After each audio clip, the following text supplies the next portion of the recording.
Si eres de los que estás manejando así con la rodilla, tomándote un café, concentrando el celular y mirando el tránsito, no estás solo en esta vida. Hay alguien que lo hizo mucho antes que tú, y no estoy hablando necesariamente de tu esposa o de tu esposo, estoy hablando de Marta y no tu vecina, sino la Marta que aparece en las Escrituras. Porque en el corazón de los hombres y las mujeres, a pesar de que vivimos a full, algunos hace muchos años sin parar, tenemos un anhelo de descansar. Un anhelo de encontrar nuestro lugar en el mundo sin complicaciones, disfrutar de las cosas pequeñas de la vida, esas nimiedades que se nos van pasando por alto justamente a causa que no nos da tiempo de respirar, no tenemos tiempo de disfrutarla. Cuando nos vamos de vacaciones estamos tan estresados en no olvidarnos nada, en haber cerrado la puerta, haber cerrado el gas, haberle dicho al encargado que nos vamos a ir, más el auto, más lo que hay que llevar, más los chicos, que cuando venimos necesitamos vacaciones para reponernos de las vacaciones porque venimos estresados. Y eso se suma un año en el cual no nos detenemos, donde los días a veces se hacen cortos para las demandas que tenemos, las cosas que tenemos que afrontar, y entonces hay momentos que nuestro alma se empieza a agotar, nuestra batería empieza a estar baja, y como Marta nos enfocamos en lo que no debiéramos. Esta Marta, probablemente la Escritura narra que probablemente haya sido la hermana mayor de sus dos hermanos María y Lázaro. En aquel entonces el rabí causaba un revuelo entre la élite religiosa por haber resucitado a Lázaro, y estaba de visita en la casa justamente de Marta, María y Lázaro. Las Escrituras no son claras respecto a la cronología de estos sucesos, pero de igual modo había un estrecho vínculo entre Jesús y estos tres hermanos, María, Marta y Lázaro. Eran amigos. Cuando Jesús pasaba por ahí, siempre iba a Betania y se quedaba, pernoctaba con ellos, le hacían unas ricas comidas mexicanas, unas quesadillas de pobre, ¿no? Así que la Biblia dice en Juan 11:5 que Jesús amaba a Marta, a su hermana y a Lázaro. Y en la escena que nos compete en el relato de Lucas, hay una escena íntima en la que Jesús reprende en un momento a la ocupada Marta. No la reprende, la exhorta de modo tal que la quiere avergonzar. Al fin y al cabo es su amiga, y la Biblia narra que la ama, como a su hermana María y como a su hermano Lázaro. Pero le dice: Marta, me parece que no te estás enfocando en lo que debieras. La exhorta con un cariño, con un aprecio, con un amor que solo un amigo, un padre puede hacer. Marta, conocen la historia, corría por la cocina, no da abasto para lavar, no da abasto para traer las comidas, para los vasos, lo que se ensucia. Y María, la hermana, pinta de vaga, se sienta a los pies de Jesús a escuchar sus palabras. María dice: para limpiar mugre tengo toda una vida, Jesús no sé cuándo vuelve. Y se sienta a los pies de Jesús, dice: ya de mañana limpiamos. Marta quiere tener la casa impecable, como hay algunas histéricas acá que quedaron del servicio de las 9, porque las de las 12 son tan pacientes. Pero que debe haber alguna que quiere todo limpio y todo esté impecable, y no tiene que ver con el lujo, Porque mi mamá, como digo siempre, nunca tuvo lujo, nunca tuvimos lujo en casa, y había un día que enceraba el piso y uno tenía que andar así con unos patincitos, ¿cómo se llaman? O con las medias así, porque no quería que le arruinaran la encerada. Y lo cierto es que no venía nadie a visitarnos, nosotros éramos los que íbamos a disfrutar la encerada esa, y teníamos que andar así como si estuviéramos en el Vaticano. Y yo digo: ¿por qué? ¿Por qué? Y todo estaba limpio, impecable. Aparte, ni se nos ocurría que la sobremesa se extendiera con el cartón de la pizza ahí y los vasos, vamos a ver tele y después juntamos. No, en casa había un comunicado militar: nadie va a tele, nadie va al baño, nadie orina, nadie se levanta si esto no está todo levantado. Y teníamos que levantar y limpiar todo. Aprendan las madres de ahora a levantar todo impecable, lujoso. Ustedes podían visitarnos en casa de sorpresa cuando sea. Siempre la vieja mantenía todo impecable. Camas extendidas, de irnos al colegio y dejar las camas así como que se pelearon dos perros. ¡Ni loco! La cama tendida, y aunque decía: llego tarde al colegio, levántese temprano, vaya y pida perdón a la dirección, pero la cama me la atiende. Era más importante la cama que la educación. Y la atendíamos la cama. Yo vengo de eso. Los baños de antes, y ya voy al mensaje porque ahora me emocioné con esto. Los baños de antes, yo le voy a contar cómo era mi baño donde yo pasé la infancia. Era un inodoro Y después había una regadera acá, una ducha regadera, pero no hay abajo una bañera.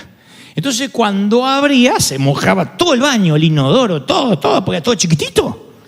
Entonces tenías que a veces dejábamos un chorrito chiquito para no tener que limpiar tanto. Te ponías abajo el chorrito así y te movías debajo del chorrito para bañarte. Y después ya antesito ni ensuciaste, ¿viste? Ahora, si querías un baño así, tipos gladiador romano, que te bañabas así, era salpicar paredes, azulejo, todo, y del baño no se salía antes de ponerte el calzón a limpiar. Y entonces estabas así limpiando, así te congelabas. Después te vestías así, salías y dejabas el baño limpito y venía el viejo a bañarse, que no quería entrar a un baño usado. Tenía que estar limpio. Esa era mi vieja. No sé cómo se aguantó en el cajón ahí si no estaba higienizado el ataúd. Diga que se fue rápido a la presencia del Señor. Increíble.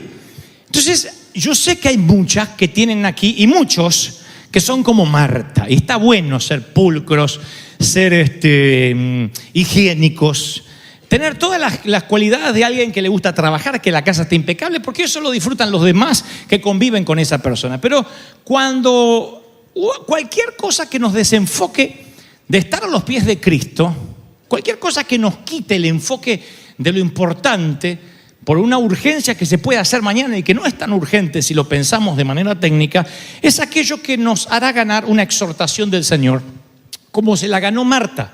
Cuando Marta se quejó por la evidente discrepancia que había entre su diligencia, su trabajo y la relajación de María. Ahora, yo les conté cómo era Marta. ¿Se la imaginan a María? A capaz que algunas se identifican más ahora. María era, ay Jesús, ¿me puedo sentar a tus pies?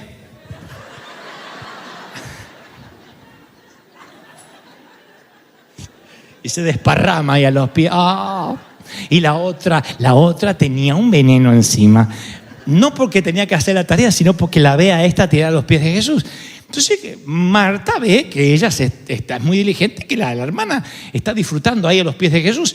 Y Jesús, que ya ve la pelea que se avecina entre las dos, apenas él cruce la puerta y se vaya, le dice, Marta, estás inquieta. Hay una versión que dice, estás afanada y preocupada, estás tan inquieta por muchas cosas y solo una cosa te es necesaria. Solo una cosa. Hay solo una cosa que tendrías que estar haciendo. No le dice que hay 2 opciones, hay 3, hay 4. Tendrías que estar haciendo una sola cosa. Y María eligió bien. ¡Oh! Peor todavía se habrá puesto Marta. Ahora la vaga esta, que la llevan 4 piojos en andas así, es la que hace bien. Y Jesús la elogia. Ustedes pensarían que Jesús está elogiando a la que limpia. Está diciendo, mira, María ha escogido lo mejor y nadie se lo va a quitar. ¡Qué lindo! Nadie le va a quitar este momento a María. En cambio, tú estás afanada por lo que no tendrías que estar afanada. Estar afanado significa estar ansioso por hacer algo que podrías hacerlo en otro momento. No le dice Jesús, ya no limpies más. Vete y no limpies más. Algunos quisieran ese mandato del Señor, ¿no? Vete y no cocines más. Pero no, le está diciendo el Señor, es otro el momento para limpiar. O sea, los trastes van a seguir sucios, el cartón de pizza va a seguir ahí, nadie se lo va a llevar. Tú puedes hacer todo eso cuando yo me vaya. Ahora puedes aprovechar solo una cosa. ¿Qué tenía que aprovechar Marta? La presencia del Señor ahí en la casa. Solo una cosa te es necesaria. Y a veces podemos ser consumidos por las demandas que nos empujan hacia lo urgente, que nos encontramos demasiado cansados para regar nuestro propio alma. Nuestro alma se empieza a marchitar porque no lo regamos. Yo les conté en cierta ocasión de una historia que la sequía afectó una región de naranjos, justamente que estamos aquí en Anaheim. Y entre los numerosos huertos se destacaba unos árboles que permanecían verdes, mientras que a su alrededor los demás árboles estaban marchitos y vacíos.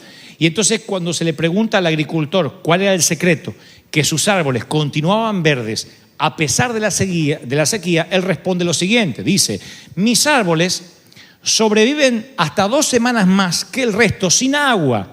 Porque cuando eran jóvenes, yo solía no proveerles agua para que tuvieran que obligarse a echar raíces más profundas para poder beber y subsistir. Ahora ellos, mientras que los otros árboles se secan, mis árboles beben agua de una fuente más profunda. Por eso todavía sus hojas están verdes. Entonces, los momentos de crisis, de desierto, vienen a nuestra vida para que echemos raíces y de esas experiencias aprendamos a disfrutar de la presencia del Señor para los momentos en que nos va a parecer que nos abandonó. Ahora hablaré en momentos de esto. La presencia nunca te abandona, pero hay momentos que lo sientes y hay momentos que no. De esto hablaré solamente en un par de minutos. Lo que trato de decir es que si tú no aprovechas los momentos donde el Señor está en tu casa para sentarse a sus pies, escuchar, aprender y adquirir sabiduría, cuando te vengan los momentos en que solo tengas que limpiar trastes y tengas que limpiar la cocina y no esté ahí el Señor, vas a extrañar la calidad de tiempo que desperdiciaste. Hay momentos de calidad, temporadas que Dios nos regala que no vuelven.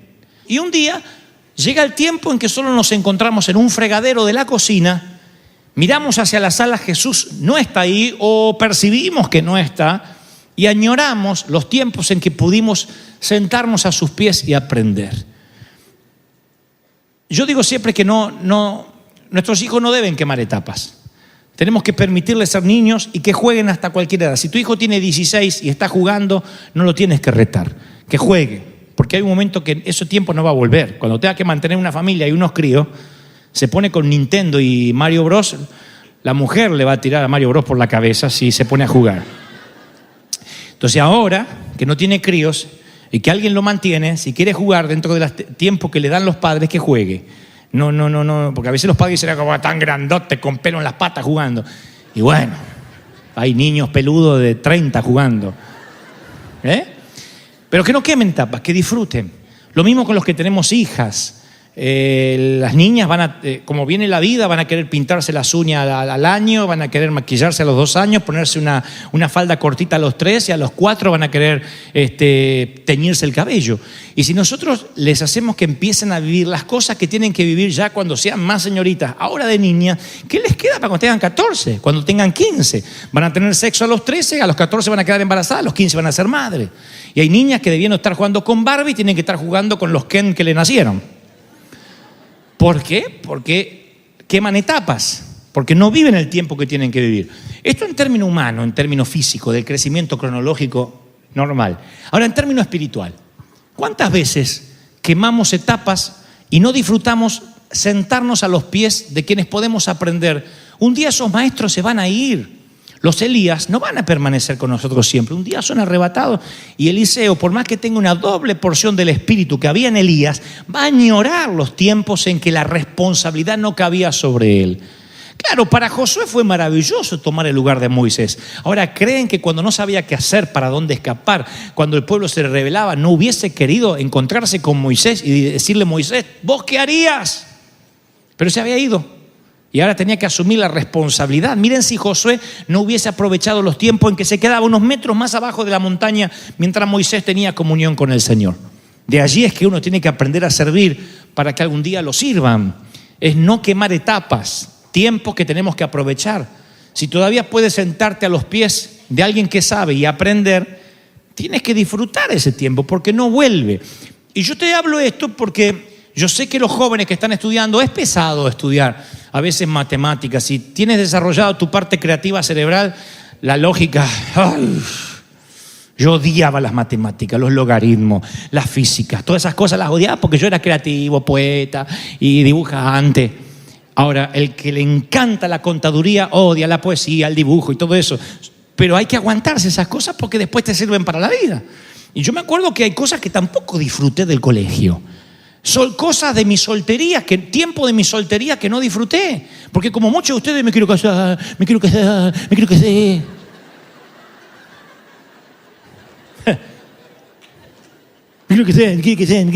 me quiero enviudar. Y no, ya está casada. Y uno dice, sí, pero vos porque no tenés 40 años soltero. Y es una etapa maravillosa. Los 40 años de soltero puedes hacer cosas que no puedes hacer los 30. Porque uno tiene otra mentalidad. O ustedes piensan igual que cuando tenían 20, cuando tenían 10, cuando tenían 15. ¿Verdad que uno piensa diferente? Cuando a mí me dicen, ¿cómo cambiaste tu forma de pensar? Y claro, soy un hombre que evoluciona. ¿Cómo voy a andar pensando lo mismo que a los 30?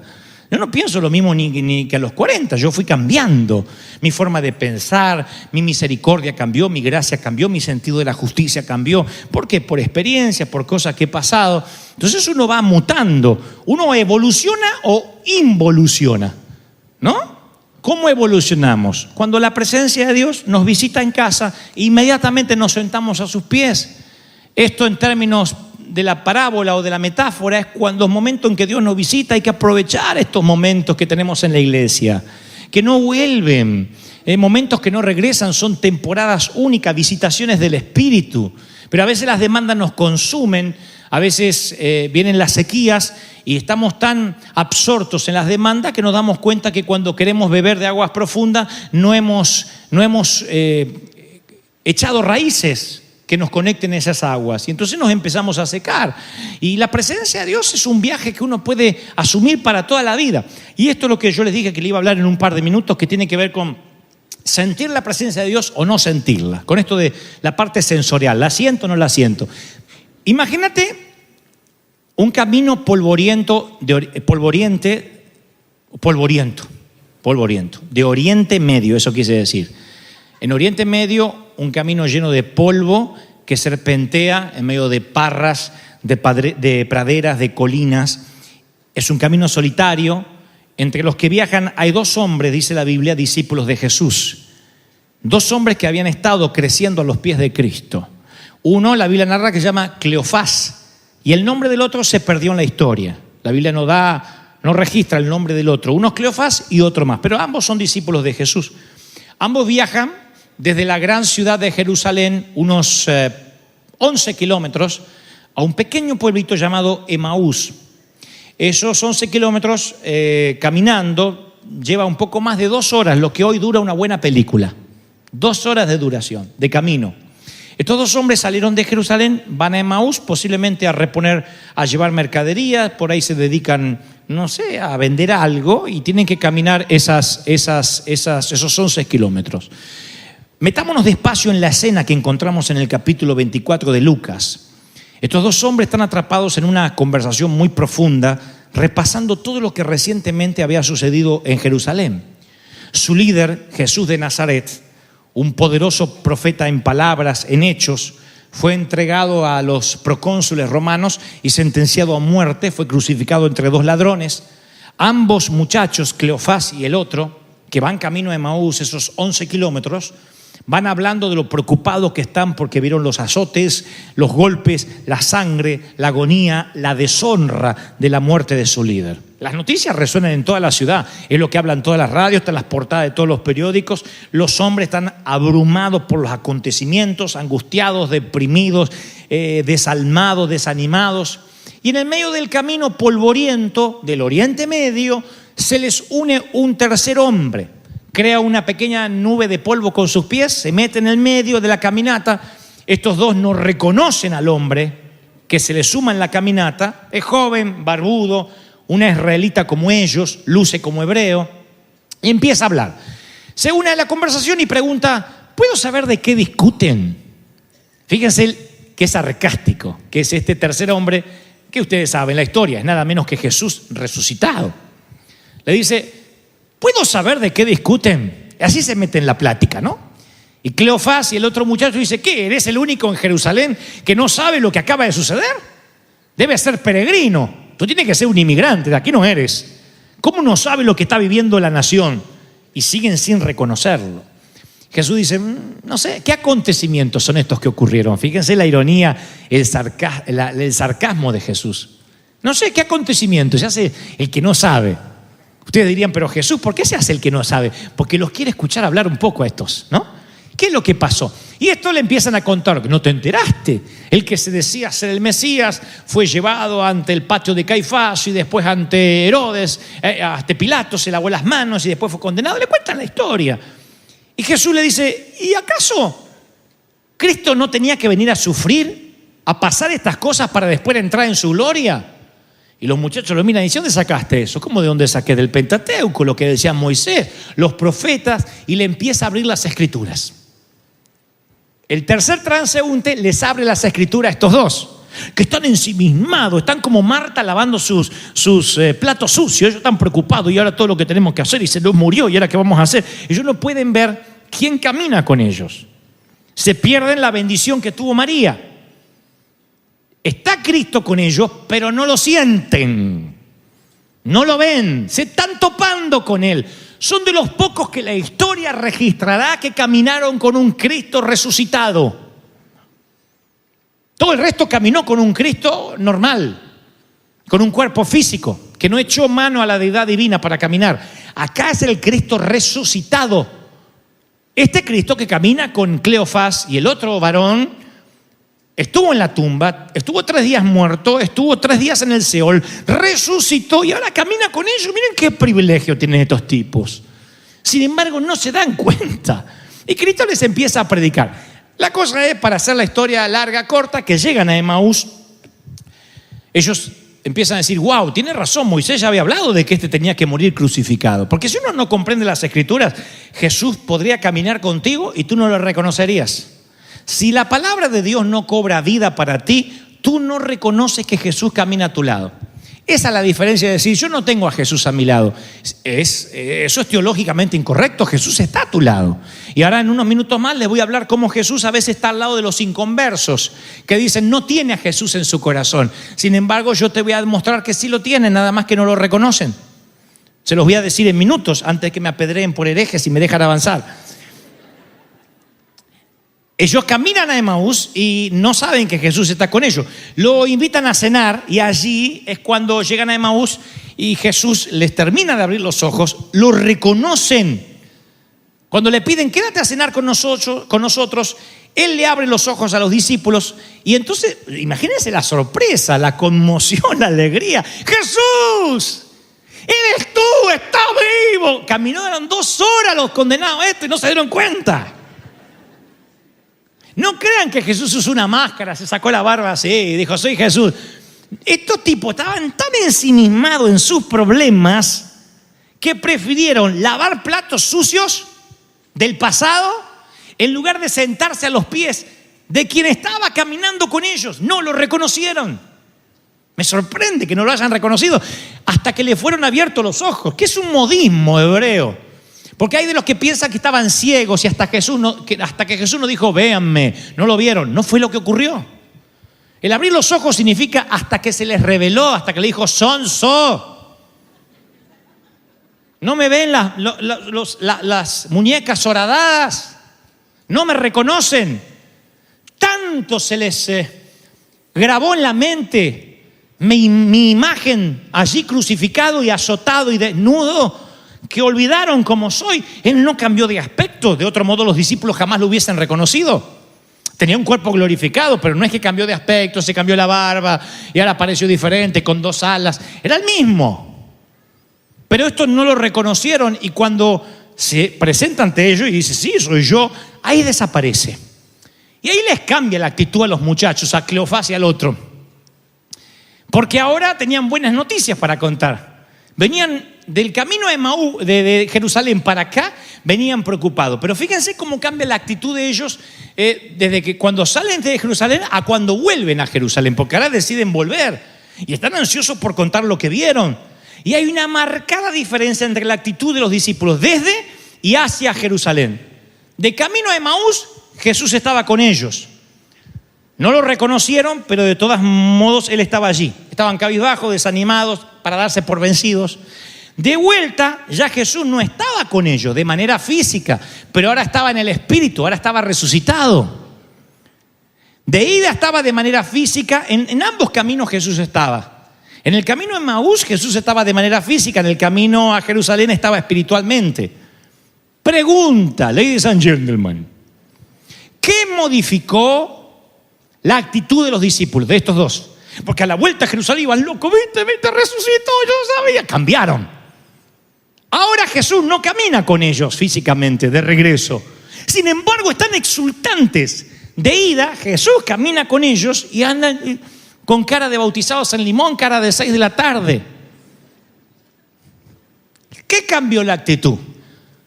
No te apures a responder porque dirás algo como, bueno, la presencia de Cristo cambió la actitud. No, porque la presencia de Cristo siempre estuvo con ellos. También de ida, Emaús. Lo que cambió la actitud fue que reconocieron la presencia de Cristo. No que Jesús ahora vino y Jesús antes no estaba. Siempre estuvo. Pero el reconocer que estuvo es lo que cambia la actitud. Es tu reconocimiento de la presencia de Cristo lo que cambia tu manera de ver la vida. ¿Cómo reconoces la presencia de Cristo? Estándote quieto. Si te pones a lavar trastes, nunca vas a reconocer que está parando en tu casa. ¿Cuándo algunos se darán cuenta de la que tenían la presencia de Cristo cuando ya no la tengan? ¡Qué triste! Está quieto, permanecer callado, dijo el Señor. Una escritora, una poetisa británica, Steve Smith, que atribuía gran parte de su escritura a su prosa descarnada a la niñez difícil que había tenido. Su poema más famoso data del año 1957. Es una poesía, aunque ella también, insisto, escribe en prosa, pero esta es una poesía de 8 versos y tiene un título que a mí me impactó y que yo gentilmente robé santamente para darle título al sermón de hoy. Se llama la poesía No estoy saludando, sino ahogándome. No estoy saludando, sino ahogándome. Este es el título del mensaje de hoy para que ustedes no se lo olviden. Y ella hablaba de cierto hombre en la poesía que se estaba revolcando entre las olas en la marea alta y no logra conseguir ayuda de los que están caminando por la playa, mucho menos de los que nadan cerca. No logra conseguir ayuda, no porque lo desestiman o sean desalmados, sino porque no consideran que se está ahogando. La mayoría le devuelve el saludo y él está diciendo me ahogo, pero la mayoría le devuelve el saludo pensando que simplemente es un hombre gentil que está saludando a la gente de la orilla. Le devuelven el saludo y lo dejan ahogar, lo cual es peor. Esto deviene porque científicamente está comprobado que cuando alguien está por ahogarse no ocurre lo que generalmente vemos en los clichés de las películas. Quienes se han ahogado o han estado a punto de ahogarse, por lo general 99,9% nunca piden ayuda, nunca dicen ni socorro ni auxilio, porque el instinto natural del ser humano es regular el aire para poder respirar, no para hablar. Por otra parte, tampoco los que se ahogan, a diferencia de las películas, mueven los brazos ampulosamente.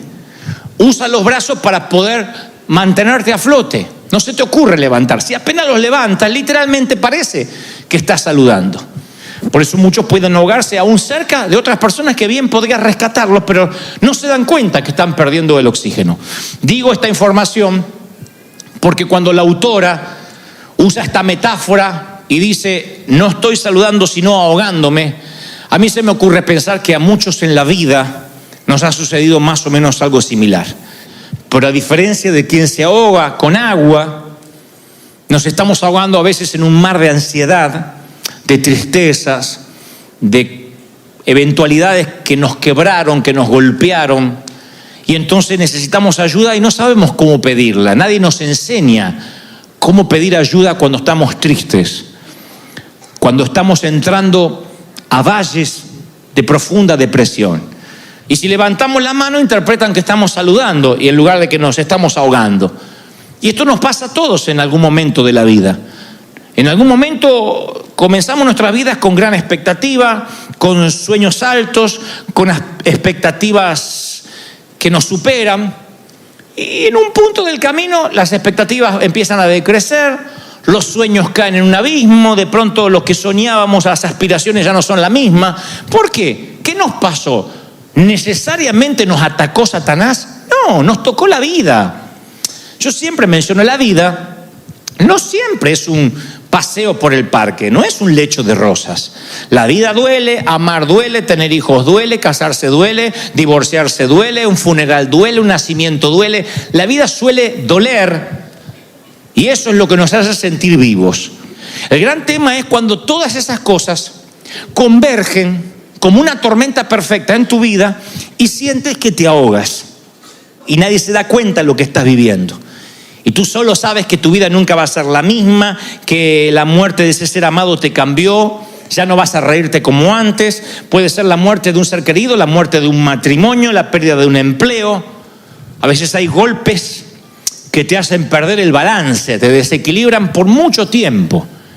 Y duele tanto y es tan interno y es tan profundo que no lo puedes explicar. Hay momentos que sentimos que ni el mejor amigo, ni la esposa, ni los hijos nos pueden entender. Y si no, vean el salmista. Él dice, el que me entendía está en tinieblas. Se olvidó que existo. No sabría ni cómo contarle lo que me pasa, porque me diría, es una bobería lo que te pasa. Pero para mí no es una bobería, me quita la paz. Sientes como que a veces tus seres queridos y amigos se alejaron de ti. Bueno, el salmista le ocurrió lo mismo en el Salmo 88. Y yo quiero, antes de continuar con el resto del mensaje, resaltar el Salmo 88, porque en primer lugar nos pone la siguiente pauta: no ocultes los sentimientos. Si el salmista no los ocultó y los graficó en la palabra para que quedaran miles de años para que nosotros lo volviéramos a leer, primero me enseña que no hay que ocultar los sentimientos ni te sientas culpable por tenerlos. David dice o dijo, ¿qué provecho hay en mi muerte? Salmo 39. Cuando descienda a la sepultura, ¿para qué viví? David restauró Sión, trajo el arca de regreso a casa, mató a Goliat, entre otras cosas. Guerrero. En un momento no le encuentra sentido a la vida. El salmista David, cuando nosotros decimos David, decimos para que suene más santo. Pero es un tipo que a veces se quería morir. Que pasó, de los salmos, pasó el 45% del tiempo triste. Y esta no es un mensaje de apología a la tristeza. Bueno, a ver, hermanos, suicidémonos en masa. No. Déjenme avanzar. Sigo leyendo a la gente rota. Jonás, te ruego que me quites la vida. Para mí es mejor morir que vivir. Elías, quítame la vida, yo no soy mejor que mis padres. Se ve que el hombre luchaba para no parecerse a los padres, o para marcar una diferencia, como a veces decimos, yo no voy a ser como ellos, y en un momento se mira al espejo y dice, al final soy peor que ellos. Si Dios habla de Pedro, porque hay un Pedro, Los discípulos, maestro, ¿no te importa que estamos hundiéndonos? ¡Ey! No estamos saludando, nos estamos hundiendo, ¿no te importa? Pablo, fuimos abrumados de sobremanera que aún perdimos la esperanza de vivir. No queríamos ni conservar la vida, lo dice Pablo en 2 de Corintios. Jesús, Dios mío, Padre, ¿por qué me has desamparado? Cuando veo esta galería de personas que se estaban ahogando en vez de saludar, no me pregunto tanto ¿por qué Dios me deja ahogar o que tenga ese sentimiento? Porque siempre decimos, ¿dónde está Dios cuando me ahogo?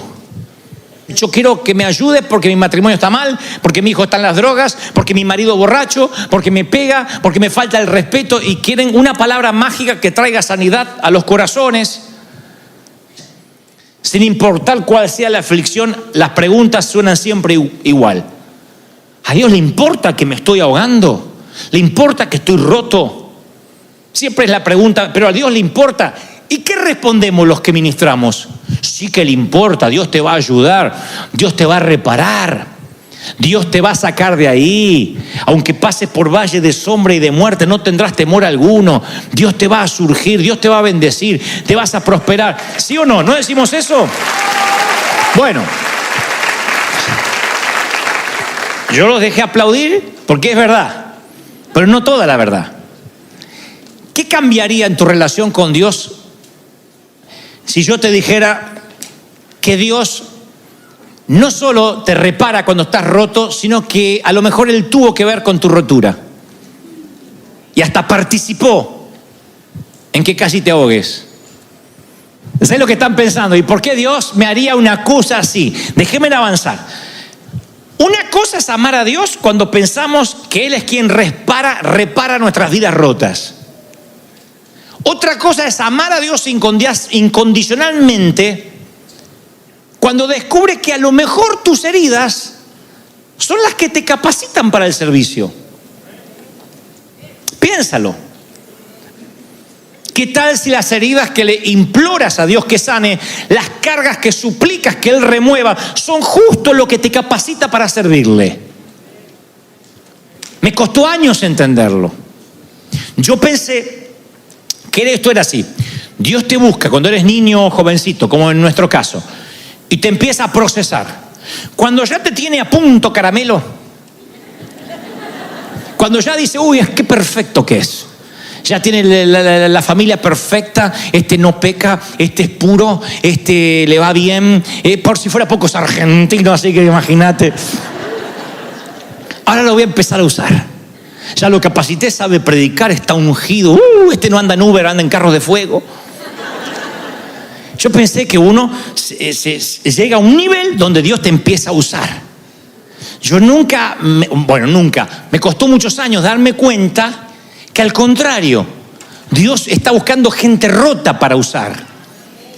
Gente lastimada, porque la gente lastimada, la gente a la que la vida no le trató bien, son las que Él más puede usar de una manera más intensa que el otro. Porque entiende. Las heridas hacen que la gente empatice. Las heridas hacen que la frase aquella que acuñó el escritor, que supo decir, solamente los soldados heridos en el ejercicio del amor son los que pueden servir. Es cuando Dios dice, yo te puedo usar mucho más porque entiendes al divorciado, entiendes a la que abandonaron, comprendes al que no puede quitarse un pecado de encima. Entiendes a aquel que tiene pensamientos libidinosos. Entiendes por qué has estado, por qué has pasado o estás pasando. Voy a las Escrituras y no encuentro ningún tipo impoluto, no me encuentro ningún superhéroe que llega a la tierra y hace ¡brum! Y con un escudo sale a pelear por la humanidad. No, todos son rotos. Todos tienen complejo, elegidos. Cada uno en sus testamentos tiene sus problemas. Uno, Moisés. El otro es Pablo. Moisés es creado en la corte egipcia. Es el príncipe de Egipto, o uno de ellos. Pero fue abandonado por sus padres. Está bien, para salvarle la vida, pero abandonado al fin. Ese niño tiene un trauma, ese niño arrastra una amargura seguramente. Así que aquí tenemos, señores, a un huérfano, tartamudo, prófugo de la ley, y Dios lo levanta para que sea el libertador de Israel. 3.600 años después, los judíos y los cristianos lo veneran a Moisés, como que fue un superhéroe. Yo voy a ver la historia de Moisés y me doy cuenta que este hombre que escribió 5 libros del Antiguo Testamento, que redactó el Salmo 90, era un hombre quebrado. Un hombre con problemas como tú y como yo, que a veces, te aseguro, no quería salir debajo de la manta. Porque era un hombre con heridas. Entendía las limitaciones, las anomalías que a veces pueden ser verbales, de no poder hablar, o de no poder creer, o de no tener fe. Así que veo a un hombre roto que califica en el servicio del amor justamente porque es un soldado herido. Voy a Pablo. Pablo no es huérfano, es criado por papá, por mamá, tiene las conexiones o el dinero para transferirle la ciudadanía romana. Va a los mejores colegios, se cría a los pies del erudito más famoso de entonces, que era Gamaliel, un hombre que maneja idiomas, que tiene una profesión, y un día, con su celo por las cosas de Dios, sale a matar cristianos porque creen que sigue a un falso profeta. Y ese pseudo falso profeta un día se le aparece en el camino a Damasco. Lo deja ciego, el encuentro. Dios le habla a un profeta de él, a un tal Ananías, y le dice, quiero que vayas a ver a Pablo y oigan esto que se nos escapa. Quiero que lo vayas a ver a Saulo, todavía no era Pablo, porque yo le voy a mostrar cuánto le es necesario padecer por mi nombre. Pudo haber dicho, yo le voy a mostrar lo que es vivir en victoria conmigo. Se acabaron los días de sufrimiento para Saulo, ahora vas a ver lo que es victoria, victoria, victoria. O corona, corona, corona, corona, como dijo otro que le gustaba otra cerveza.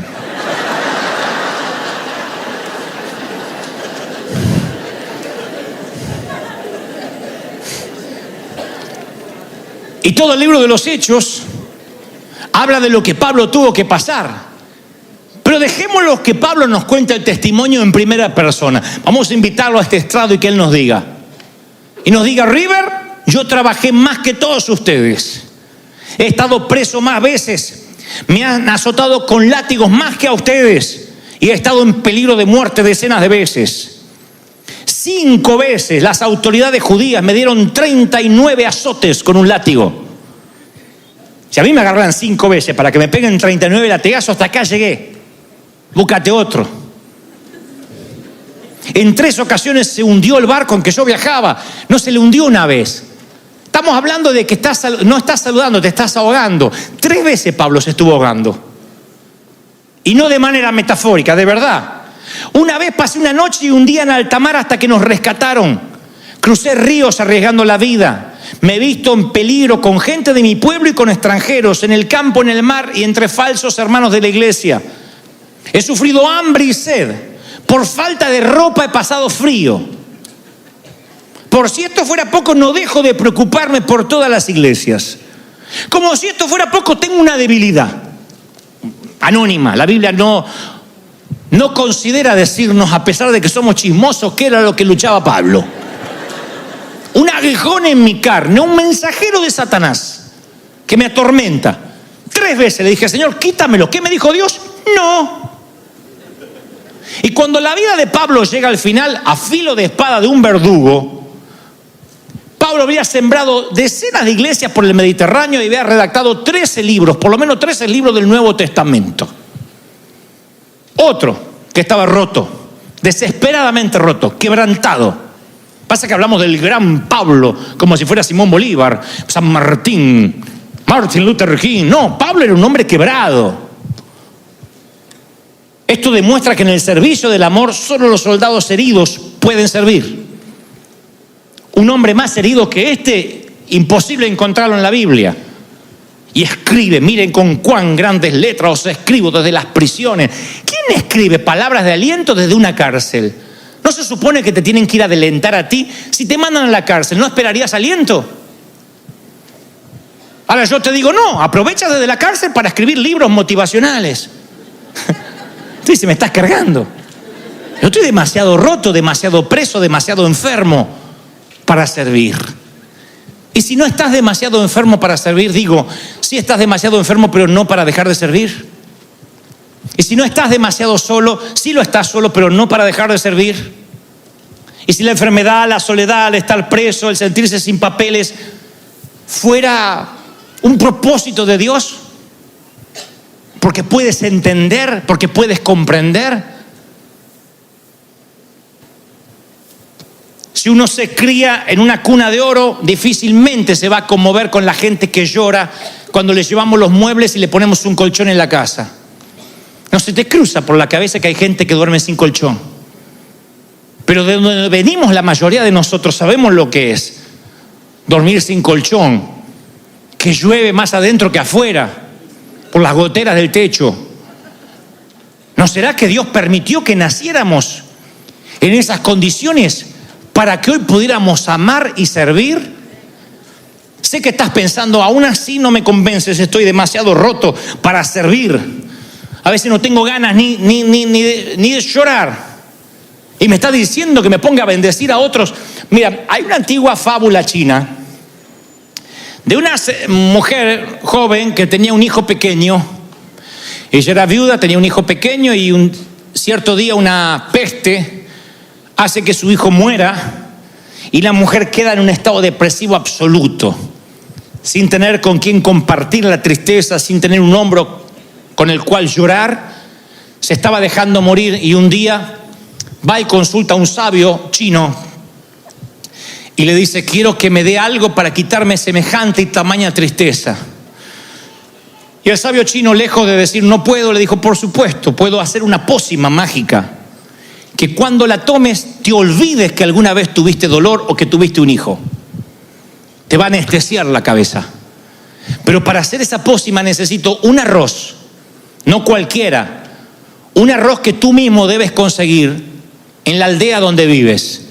Recorre todas las casas hasta encontrar un arroz de un hogar donde no hayan sufrido tristeza nunca. Si encuentras el arroz de un hogar donde jamás el infortunio, los avatares de la vida, las tragedias los hayan golpeado, consígueme ese arroz, yo haré la pócima y te olvidarás de tu dolor. Así que se salió por toda la aldea y por primera vez abrió los ojos a las demás familias. Les decía, quiero saber si ustedes tienen una historia triste para contar. Si no la tienen, me llevaré su arroz. Y todos tenían una historia triste. No a todos se le había muerto un hijo, pero alguien decía que se le había muerto el papá y el dolor también era intenso. Otros decían que no se le había muerto nadie, pero que se sorteaban a ver quién comía hoy porque el pan no alcanzaba para todos. La casa de al lado se lamentaban porque el hijo estaba en las drogas. En la otra casa habían enrolado al otro hijo en el ejército, no sabían si estaba con vida, y en la de más allá sufría por infidelidad. La vecina de enfrente sufría con el cáncer y el vecino de enfrente estaba solo y sus nietos no lo venían a ver. No encontró una sola casa donde no hubiera tristeza. Y a medida que ella iba casa por casa, comenzó a ayudar a los otros a lidiar con su tristeza. Y su estado de ánimo comenzó a cambiar. Hasta que se dio cuenta que el sabio chino era un timador. Que en realidad la pócima no existía, ni tampoco el arroz. En un hogar donde jamás hubo tristeza. Pero el ayudar, el servir a pesar de que ella estaba rota, hizo ver que su dolor intenso podía servir para algo, lo canalizó. Y en lugar de meterse bajo las mantas a llorar, se dio cuenta, como muchos de nosotros, que a veces una temporada por el cementerio, una temporada por los hospitales, una temporada por la sala de cuidados intensivos nos hace ver la realidad, nos pone en perspectiva. Los seres humanos somos muy torpes, se lo digo porque soy ser humano. Si fuera marciano no te hablaría así, pero soy ser humano. Y siempre nos estamos preocupando por boberías. Cuando no hay algo serio de qué preocuparnos, entonces las peleas en casa vienen porque se rompió el vaso, o porque se ensució la alfombra, el tapete, o porque orinó el perro. Entonces Dios tiene que permitir a veces que sientas que te estás ahogando, para que comprendas las problemáticas de verdad. La gente que lucha entre la vida y la muerte. Para que entiendas que si tus hijos se portan mal, rompen algo, ensucian, dejan las toallas tiradas, son chicos. Daría lo que sea cualquier mamá que tiene esos mismos niños con metástasis en el Sanchús. Daría lo que sea por tener a ese mismo niño tirando las toallas una y otra vez. Con total de tenerlo sin los cañitos, sin los sueros intravenosos, sin que esté peladito. Daría lo que sea, cambiaría su vida por la tuya con todo gusto. Y nosotros vamos perdiendo esa perspectiva. ¿Por qué? Porque nos hacen falta heridas. Porque nos hacen falta a veces sentir que nos estamos ahogando. Por eso digo, ¿y si fuera un regalo? En el servicio del amor solo los soldados heridos pueden servir. Si no, no puedes amar. Puedes ayudar, puedes ser ujier, puedes cantar en el coro, puedes ayudar a mover muebles, pero para amar tú tienes que tener ciertas heridas, ciertas cicatrices. Si no eres de los que vas al funeral y dice, mi más sentido pésame, cumples y te vas. Porque no sabes lo que esa mamá está pasando, o esa hermana está pasando, o ese hijo está pasando. No te tocó nunca. Te lo digo porque yo era una persona cuando mi mamá y mis hermanos no habían muerto. Para mí la muerte era algo lejano que le ocurría a la gente que no está bien con Dios. Durante mucho tiempo, cuando alguien se moría, ay, bueno, está bien, viste, eso por no tener a Cristo. El hijo se mató en un accidente, y viste, por no tener a Dios, por no orar antes de salir. A aquel se le murió el padre, y bueno, porque era un borrachín. Y entonces si hubiese tenido a Cristo, como que la muerte era patrimonio del diablo, como que Cristo no hubiese descendido al Seol al tercer día y le hubiese arrebatado ese poder al diablo, como que la muerte era algo que le pasa a la gente mala, y la enfermedad ni hablar. Si estabas enfermo, algo estás haciendo mal. Tienes piedras en los riñones, si tienes diabetes, algo estás haciendo mal. La fregaste, Satanás está sobre ti. Y yo digo, ¿a nadie se le ocurre pensar que a lo mejor lo que te hace comprender, lo que te hace entender lo que otros están pasando es que eres de carne y hueso, que tienes una vida real? De otro modo, cuando veas un matrimonio con problemas, lo vas a condenar, porque el tuyo es perfecto.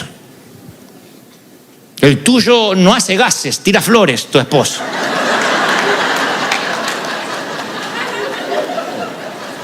Y esta palabra va para los que dicen, yo no estoy saludando, yo me estoy ahogando, yo estoy a punto de perecer. Hace un tiempo atrás alguien vino, porque lo conocía, a pedirme una consejería. Y luego cuando se sienta frente a mí me dice que es un error hablar conmigo porque dice, no voy a contarte lo que estoy pasando. Es un problema personal, punto. Creo que fue un error venir hasta acá.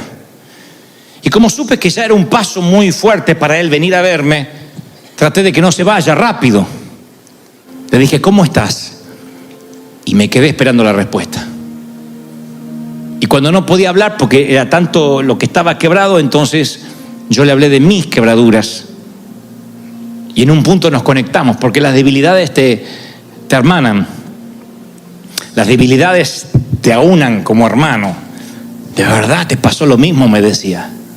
¿De verdad luchas con eso? ¿De verdad luchaste con aquello otro? ¿Te sentiste solo una vez? ¡Una! Pero si siempre hay multitudes delante tuyo, delante mío. Pero la soledad se lleva acá, no en la fotografía, no en Instagram. Y nos conectamos. Él estaba desde hace años pidiendo socorro y la gente creía que saludaba. Y yo pude entenderlo porque solo en el servicio del amor los soldados heridos pueden servir. Digo, quiero que te vayas hoy a casa pensando que donde naciste fue porque Dios quiso que nacieras ahí. Si perdiste un ser querido en la niñez, en la adolescencia o hace poco, fue plan de Dios. Fue plan de Dios que vivieras donde vives, que seas como sea, que tengas las limitaciones que tienes. Pablo le dice, quítame esta debilidad. ¿No pudo haberle Dios hecho el camino fácil a un tipo que 5 veces lo agarraron y le pegaron 39 azotes? Una tregua. Hazle la vida un poco más fácil, quítale el aguijón que lo atormenta, aunque sea eso. Dios dice, no, bástate mi gracia.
city lights flicker out. Silence screams from broken souls, no doubt. Concrete jungle traps us grinding down. Lost in the echo, shadows pull me drown.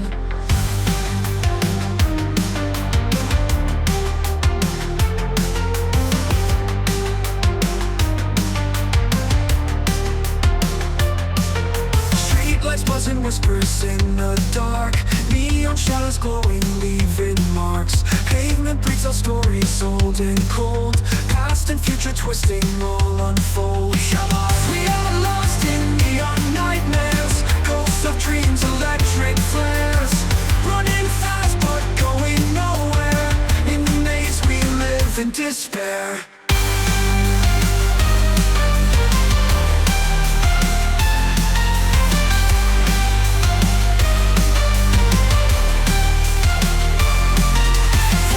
Rise mechanical and raw. Vocal cords electric through the straw. Wires tangled, clenching like a vice. Heartbeat sings with thunder, rolling dice. Falling stars and shattered glass confound. Broken mirrors scattered on the ground. Synthetic whispers tell us we're alive, but the ghosts of dreams begin to thrive. Hearts electric, pulses racing, burn lost in time, nowhere we'll ever learn. Haunting melodies, they fade away, but the memories are here to stay.